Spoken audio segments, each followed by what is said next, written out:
situations where childhood didn't work out for them and they found what they regarded as better alternatives.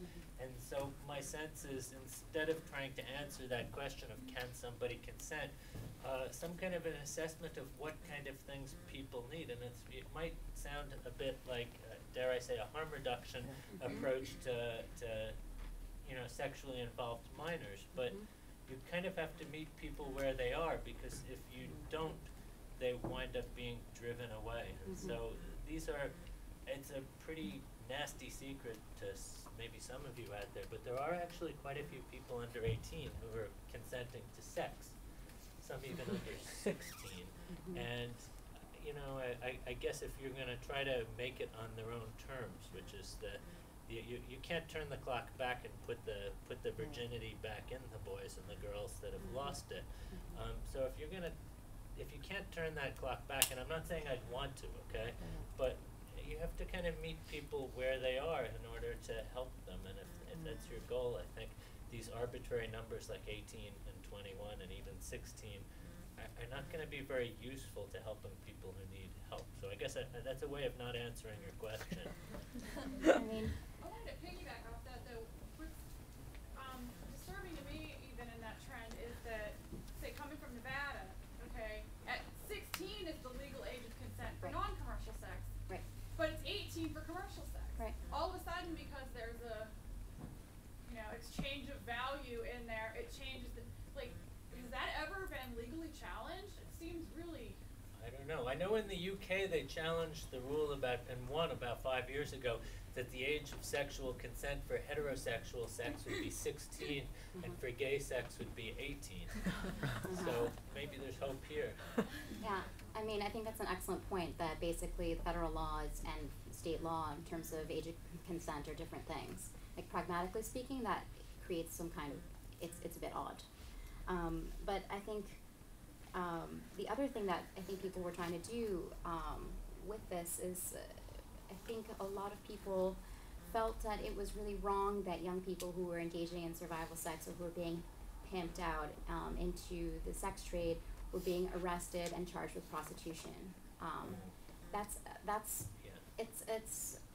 It's just something we're thinking about, right? But then, if you're under 18 and you're engaged in the sex trade and you have an intermediary, then you're automatically considered a victim. But then, if you're older than that and you're engaged in the sex trade, then you're not a victim. And I think one could make an argue for decriminalization across the board, but that's not where a lot of people who are very concerned about this issue are necessarily going, which is quite unfortunate, because I think people engage in the sex trade for a variety of reasons, but oftentimes it's because it's the most viable decision for them to make for sustaining their lives. And that's not something that people feel very comfortable talking about in general, unless there's the concept of someone being forced into or coerced into a life, because who would ever want to do such a thing? Is the kind of underlying assumption. Yeah, back here, please, and could you identify yourself? Oh, I'm Angela then.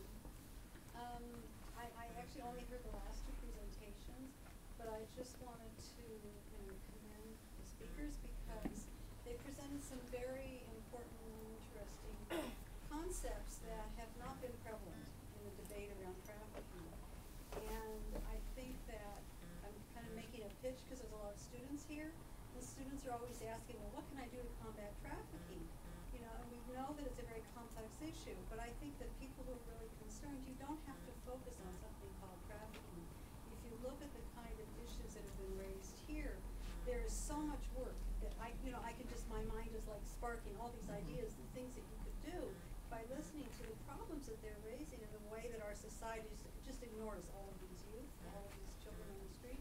That for people who are here, we're still students and thinking about where you're going to go with your careers, there's lots of ways that you can make and have an impact on something called trafficking, but working on much broader social issues. We were talking earlier about labor rights and migrant rights, but there's also this around minors, which is now a big concern. And so I just, would hope that people would consider a wide range of options in the kind of work that they would do. And also, the John Jay studies, the work that they have been doing, I also hope that students here would think about trying to do this really type research so that we can have better data and better information that can then drive the kind of research and projects we do. Because, you know, if we don't have the information, we don't have the ideas, we don't know where to go, and if we don't have the people willing to do the work, then the data and the information just kind of doesn't go anywhere. So sorry, I don't have a question. I just interjection. Great pitch, thank you. Hi, my name is Blair. I'm here for one of my social problems classes for a GE. Yeah. That's great. Yeah. He's actually one of my TAs. So, yeah. But my questions is basically, so a lot of like issues have been presented and things like that, and I think for me, like, one of my biggest concerns is I know people who went to my high school who got into pornography because she got kicked out of her house by her dad, and she's like, oh, there's no other way to make money because Target's minimum wage isn't gonna pay for like an apartment and whatever. And she was like recently on a Dr. Phil show about like, and the title had something to do with like teens, like what are they doing with their life or like whatever, and it was really demeaning. And so she came on the show and like presented this like challenge that what would you do if you were kicked out of your house? Like, would you go work at Subway? Would you go work at Target? Like, what would you do to make ends meet? And she's like, you think I want to do this? Like, kind of argument. So then I guess in everything, what would be a solution to this like problem? Like, and how would we get people to how would we get people to like cooperate with that? Yeah, great. So we've got the elephant in the room. Move to Australia? No, I mean, all my students, 18 years old, they say, well, how many hours a week do you work to pay for school? School is free there, but how many hours a week do you work to pay for your housing? And they say, 10, 12, got to take time to study, you know? I think part of the problem is just the sort of vast economic inequality of a country that's increasingly developing third world stratification patterns. And so I guess I'd go back to what Anne suggested, that at the core of all of these issues, I think even deeper maybe than the question of the nature of childhood is labor rights. Definitely, like labor rights. I also feel that a large number of the young people I was meeting were LGBT and thrown out of their families because of their sexual orientation or their gender identity. And so what's happening inside these families there that's an acceptable way to treat your child, or they don't feel welcome in that home. That's something kind of worth thinking about, but also there are, I think, a number of pragmatic things that can be done. Like I mentioned, there's actually an incredible dearth of long-term shelter for young people who have left the home for whatever reason. There's even an issue of people needing to take these kind of off-the-books jobs because they don't have identification. They leave their home in a hurry. They got their cell phone and maybe a change of clothes, and that's it. And they don't have a legal permanent address that they can put down anymore. They don't have the documents they need to get a driver's license or whatever. And you can't get a job, kind of on the books job, without that documentation. So you wind up working inside the street economy or off under the table, and that really, that kind of marginalized work really can lead to a lot of abuse and exploitation. So these are just some of the things to think about, and I'm sure there are any number of organizations here that work with young street-involved youth that would have great ideas for how to start addressing some of these problems. And I think going upstream and even looking at what were the conditions inside of those families in which young people are being used to supplement income, as Anthony was talking about, or forced to leave the family in the first place. And also the development of social structures beyond the usual maternalistic or paternalistic assessment of the family as being the sole unit of support would be something important to think about as well. I think I'm toss my 2 cents, and this last point that Noy makes, I think, is a real, it's kind of a really big one we often don't think about. Especially in the United States, probably more than any other wealthy economy, there's the assumption that the family is going to be the primary unit of support. Why else are gays and lesbians so concerned to have marriage here, so much more concerned than other places where there are more juridical rights if you're not tied to a family. You need health insurance through a family. Right. There's any number of things. Social security is built around a family. So family is much more of an economic dependency unit than in most of the wealthy countries. And to second what she said, I think family is really overrated. So we seriously, I think we spend too much time thinking about what kind of families work and what kind of families are really screwed up and wind up pimping out their kids. And instead, maybe we should think about family a little bit less. It's really overrated. I mean, I had a perfectly adequate family, but no thanks, I don't want to go back. I can completely understand these people who live in the streets, you know? So the family's not such a great institution, and especially for adolescents who are caught between the demands of childhood and the demands of adulthood. And so I think a sense that when somebody leaves home without permission from their parents, that it's screwed up, dysfunctional, the wrong decision, or maybe the right decision because things must be really bad. I think that assumption might be one we might think about throwing out, and think that maybe leaving home at 16 or 17 or 18 isn't necessarily the worst thing in the world, and it needs to have the kinds of social support and institutions out there. And I'm not just talking about social work, I'm talking about things like free education. And what wealthy country do people have to turn in their parents' tax returns to determine financial aid? There's only one of them, and I'll let you guys guess. Only one of them. The notion for a French student that I have to turn in my parents' tax returns to get funding for school, they think that was some sort of strange pre-French Revolution barbarity connected to feudalism. I'm not kidding, you know? So maybe we should think less about families as being either good or bad.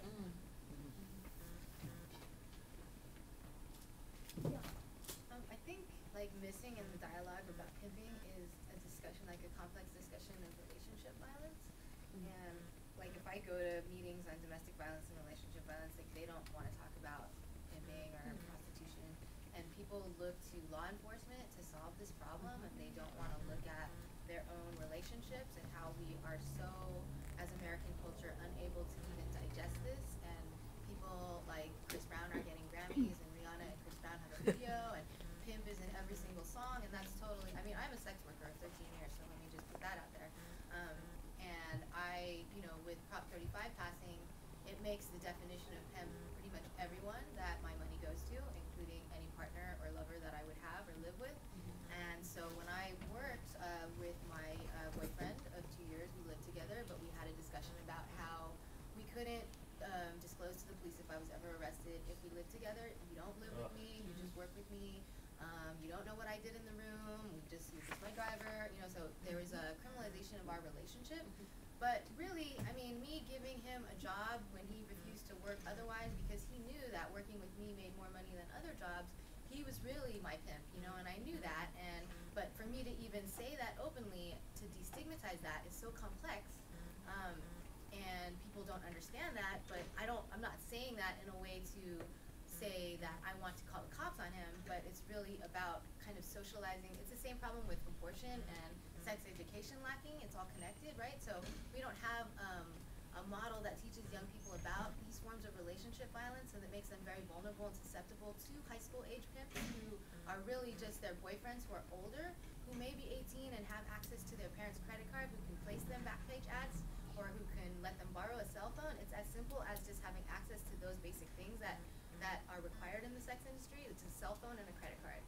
So if you don't have those things and some boyfriend does, and you already have the knowledge of commodification of your sexuality, you are gonna maybe flirt with that person, and you know, maybe this 16-year-old doesn't really love him, but then she's using him to get access to those privileged items or those resources. And you know, I mean, I feel like in a lot of these dialogues that whole aspect of it is missing. And like Prop 35, when they were talking about that, I could relate to that because there are, like, pimping is more complex than a guy with a cane and a fur coat. But then I don't want to elicit that because that would be like admitting that I could criminalize, you know, everybody, and that's not what I'm advocating for. Totally, amen. I saw all of that, and it's very frustrating the way it's very hard to communicate that sense of the complexity. It's a kind of issue of examining the relationship and looking at not just whether there is a relationship which has some degree of transactionality, but what's the conduct and the context of that relationship, which often eludes law enforcement looking to make an arrest. And so it can complexify things if people have, they consider this person that, their peer, or they're in a relationship with them. This is a very complicated issue, and unfortunately, if the response is to automatically criminalize that, it's not specific at all. 19th century feminists often said that prostitution and marriage were two sides of the same coin. Prostitution is piecework and marriage is sale all at once. But you know what they completely missed?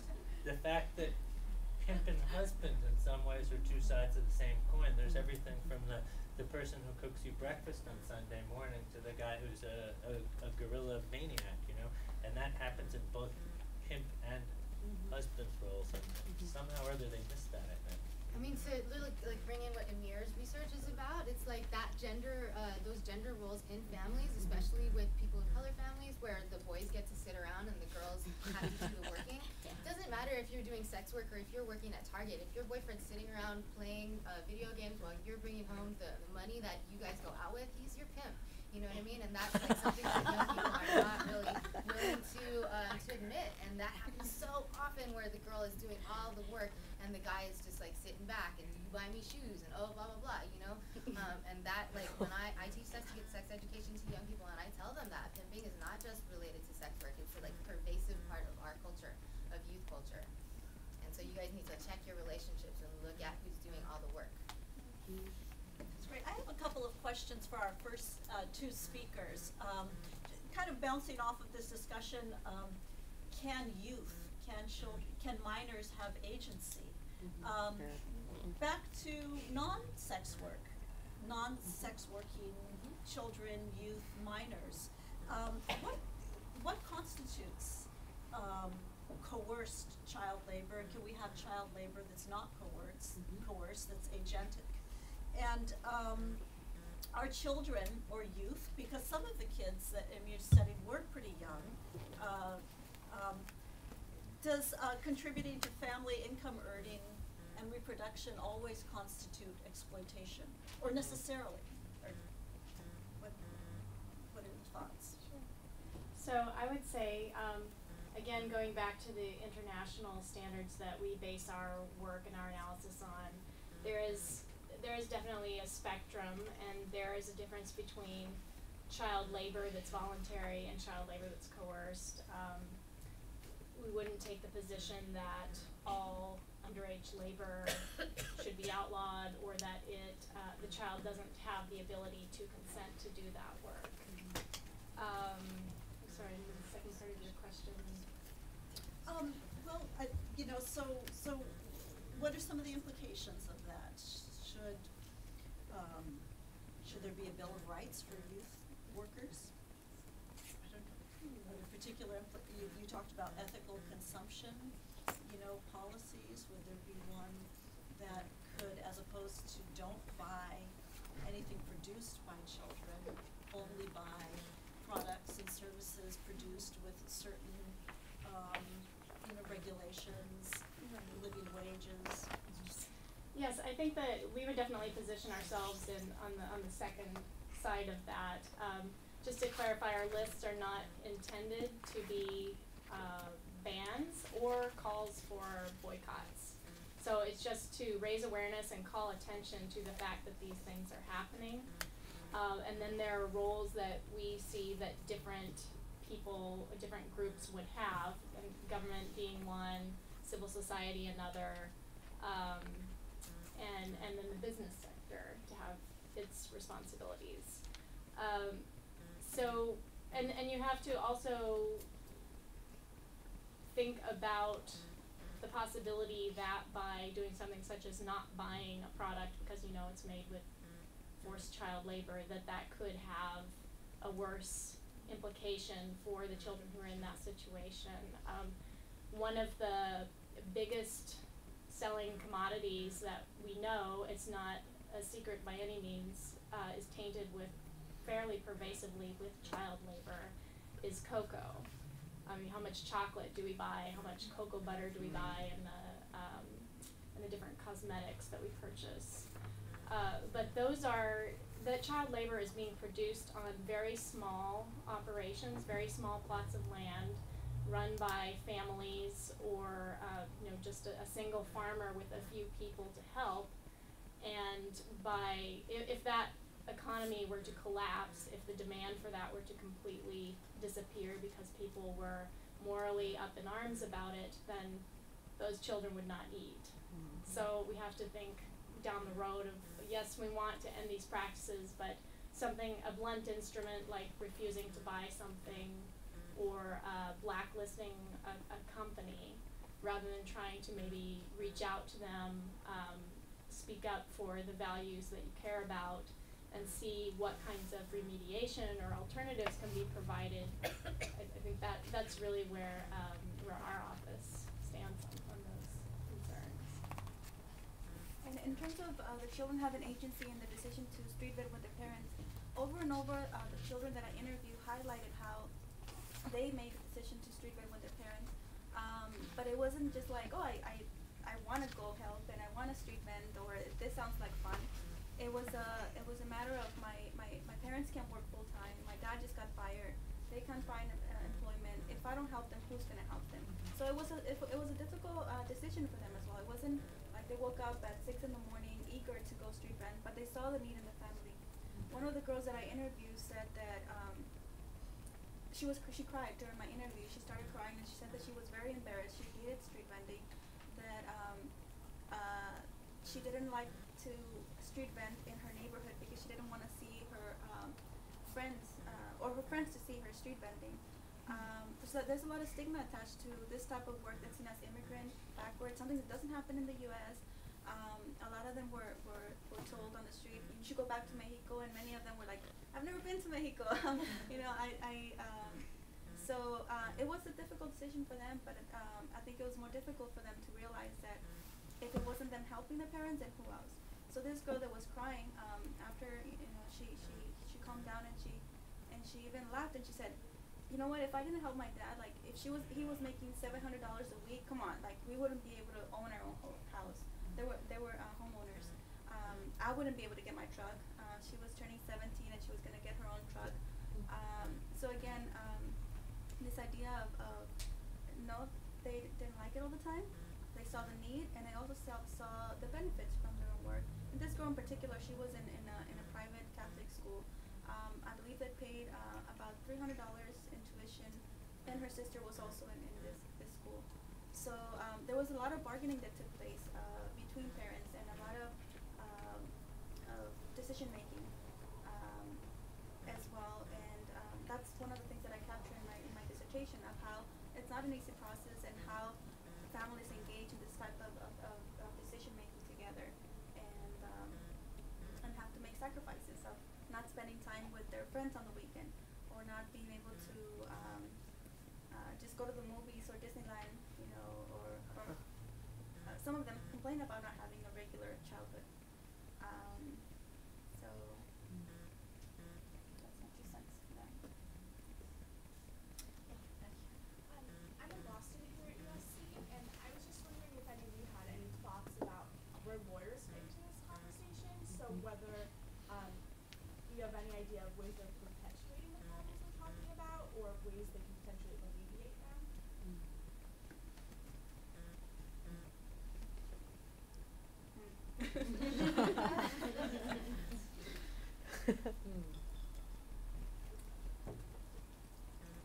Well, I don't want to speak for Emir, but I'm going to remind her that many of her kids in her study actually aspire to become lawyers, because as you may know, street vending in Los Angeles, street vending is illegal. So they look to, I don't know if they know about pro bono attorneys, but they aspire to become attorneys who would work to change those kinds of policies. That's true. Yes, thanks, Karen. my dissertation check. So yes, that's true. Their educational aspirations, a lot of them, that's what they wanted to study, and the reasons why was to help people like my parents, because it's unfair that my parents are getting tickets, or we have to hide and run from the police when we're not doing anything wrong by selling legal goods, which is food. So that was a common major that they wanted, a career path for them.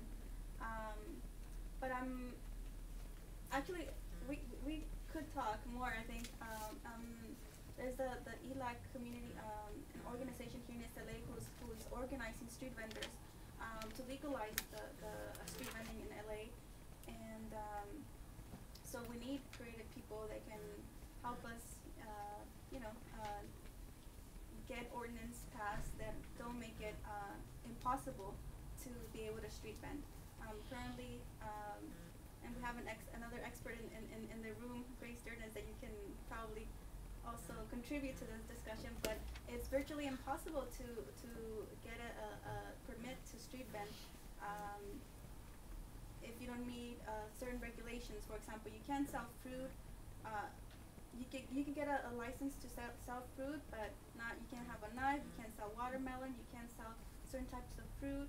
It has to be all the stores near where you're gonna street vend have to agree, and if they disagree, then it's a no-go.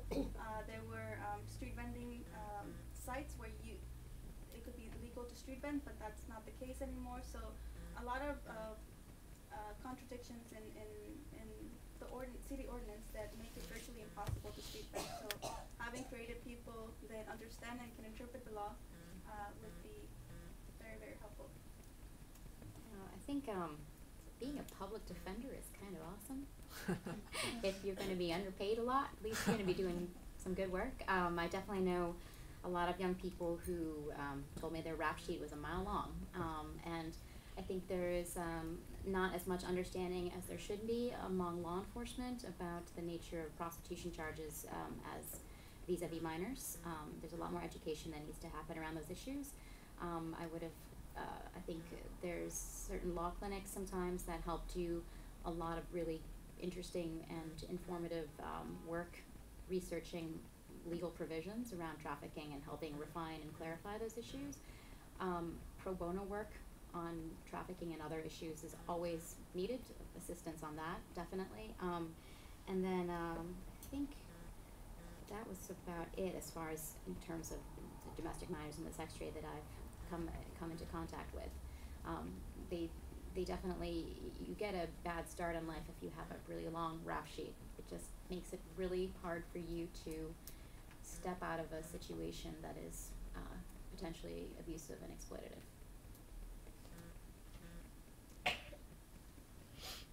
Oh, you could have helped with Prop 35 too. That was not the most astute legal kind of thing going on. Any criticism from a legal standpoint of that kind of initiative is always really valuable, I think, especially from people who do work actively on trafficking issues. Yeah, we have another question. One glaring kind of question that keeps on hitting me is the role of the government, especially since we do have a government employee here, is we have these studies that are being done on the issues, and we really find that we don't have this welfare net to help. We don't have housing, we don't have health care, etc. So then how do these studies go from being done and finding results and being used in the government, and where's this disconnect, I guess, where the government is responding? We have politicians, who have issues with sex trafficking, but they're not getting to the root of the problem, but we have researchers who are finding the root of the problem. Where's that disconnect, and why isn't that conversation clear, and why is there no cross-dialogue, I guess? Well, I'm happy to absorb the arrows for the federal government. But I guess, that's a question to ask to your representatives in Congress, because they're the ones who tell the executive branch and all of the agencies what to do, what laws to carry out and how to do them. And there is some, there's some latitude in interpretation, where things can be defined narrowly or broadly, but in terms of the basic framework, we're taking our cues from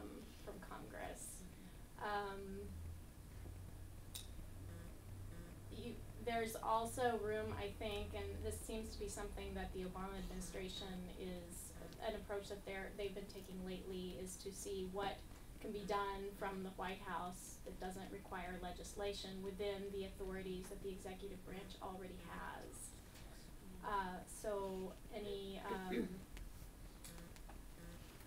I guess, avenues for expressing concerns or issues that you feel are not being adequately realized in law could be taken, to that.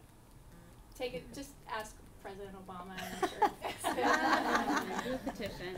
I mean, also, I know that there are a lot of agencies, including the National Institutes of Justice within the Department of Justice, that are funding a lot of this research.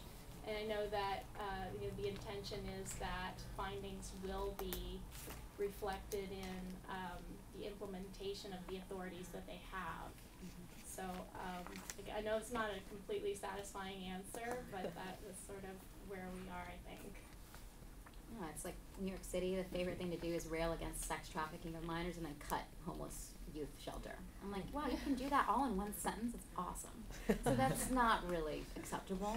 And so I think there are issues about bringing it up in terms of your local activism and your local political engagement that are very, very important. Can I say back on that? Yeah. There's a pretty closed group. Could you speak up a bit? I can't. Yeah, there's a very closed group with regard to studies and the government's interest in them. So, for example, the government funds the NGOs who do the studies that then give the information back to the government, that give them the answers that they want to hear. And I absolutely endorse your comments, and I'll talk next a little bit about why it's problematic. Congress is responsible for making these laws, and the agencies are responsible for carrying them out. But one of the things that the agencies are doing that is wrong is perpetuating this closed funding gap, so that the only information that's informing the agency's procedural decisions, not the laws that Congress is passing, but the regulations they use to implement them, is the closed funding loop of information that they're getting back from the NGOs that they're funding in the first place. Yeah, Absolutely. Absolutely. And there are actually quite a few people who are suggesting that the entire anti-trafficking apparatus is a kind of a post-Cold War way of promoting Pax Americana and global governance measures that would be difficult otherwise, and that mostly occur through pressure on sovereign entities and through civil society in various parts of the world. Now, I'm not saying I necessarily subscribe to that kind of sinister perspective on it, but it's not completely off the wall, and that would raise the question of, well, maybe actually the way the whole trafficking situation is playing out, actually it may not, again, it may not be a dysfunction, it may be the way the beast works. Any more questions or comments?